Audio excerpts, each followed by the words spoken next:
weekly press conference, President Eisenhower decries the use of force and hopes for a peaceful settlement on Suez. Good morning. We'll go right to questions. President Louis Castle's United Press. Would you tell us, sir, how you feel about the use or threat of military force in the Suez dispute? Well, I can't answer that question quite as abruptly and directly as you've asked it.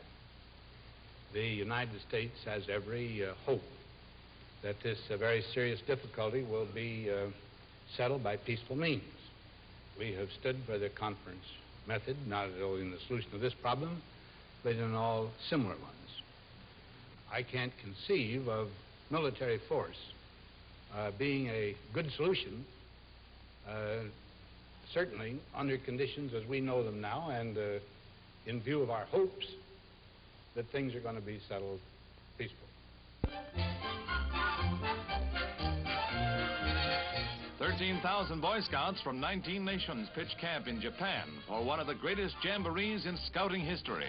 Differences in language and culture are obstacles soon surmounted as the youngsters find interests in common, notably and very typically in swapping, the #1 social activity at every jamboree. The Scouts prove again, as they have often before, that youth is the magic solvent of human relations and that friendship knows no language or nationality. A grand parade is the climax of the international encampment. Crown Prince Akihito takes the review as the Scouts march past in national contingents. United in allegiance to the Scout Creed, they present an object lesson to their elders who only talk of fellowship. Teenage driving champions of 48 states, Hawaii, and the District of Columbia compete in the finals of the 5th annual Teenage Rodeo for the crown as America's most skilled young driver. Chosen from a national grassroots competition, they must prove their ability in a 3-day series of tests that many more experienced drivers would find difficult.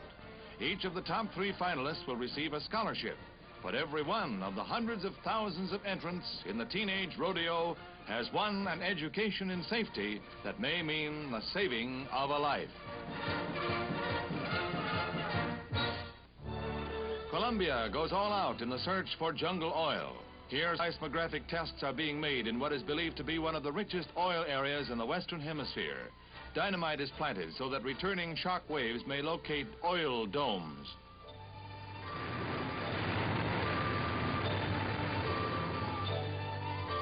So rich is the terrain that oil seeps actually overflow onto adjacent roads.